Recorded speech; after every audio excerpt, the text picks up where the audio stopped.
Hello, hi everyone. My name is Niklas. So I'm the CEO of Internest, and the problem we are addressing today is to bring safety and autonomy to drones. So we decided first to focus on takeoff and landing, which is the most difficult part, the most critical part of the flight. And for that, our solution, we decided to have thank you very much.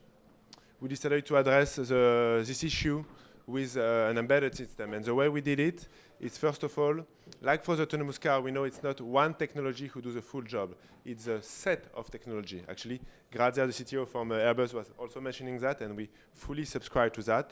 So our modest contribution is to bring the ultrasound to this solution, to this set of technology that can help to bring autonomy and safety to drones. So our solution is an embedded system that will equip both the drone and the platform. And why did we choose ultrasound? It's because you have the centimeter accuracy, which means security. You have also the resilience to jamming, the autonomous architecture, and also the ability to land on mobile platform. And that's very important, especially while we're focusing on aerospace and defense application, allowing a drone to interact with helicopters, with ships, and with ground vehicles. So we actually just demonstrated last week with Airbus the ability to drop and recover a drone from a flying helicopter. So basically, the clear application is for special ops, but also for industrial inspection, for wind farm, offshore wind farm, and oil and gas infrastructure. So that's ongoing success that we had with Airbus, with AI, which is, as you know, a leading manufacturer of drones since a long time. It's we have also some defense application I cannot comment currently, and we have also some security aspect with Japanese manufacturer in Japan, allowing perimeter security and surveillance.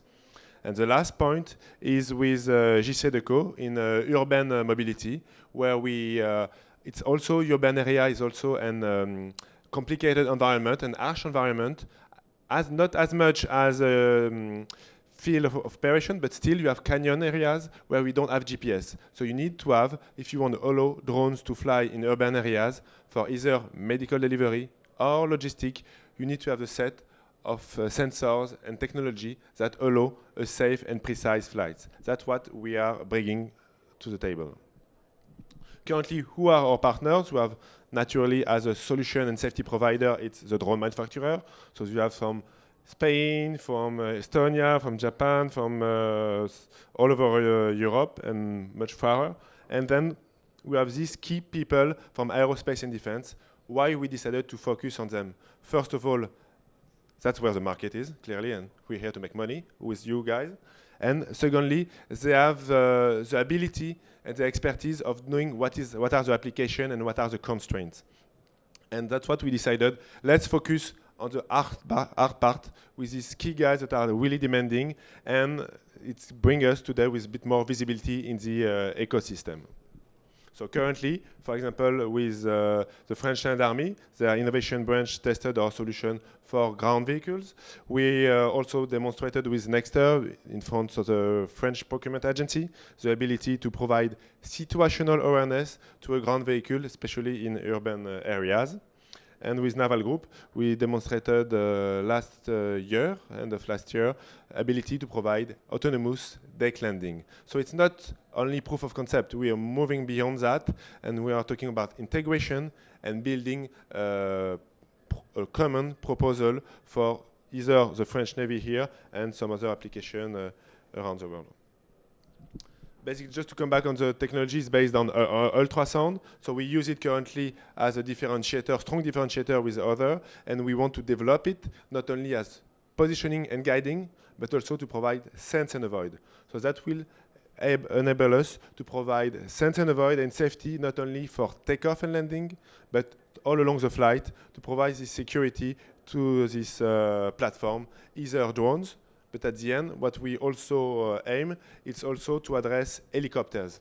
And as you certainly may know, DVE, degraded visual environment, it's still a key challenge for helicopters, especially, for example, when they land in the sand or in desert with this, what we call brownout. So the pilot don't see the difference between the air and the land, and there will happen many crash. One example, in Iraq and Afghanistan, the US Army lost much more helicopters due to this brownout effect than to the shooting of the enemy. So we can see that still for very sophisticated, very expensive helicopters, there are still a challenge to be tackled. We think we can contribute to support to that, and that's what we are, for example, one of our new investors. It's a company called Mustaine, doing landing deck for helicopters. One of our goals is to address this DVE brownout challenge with them and with the French Army in Gamstad.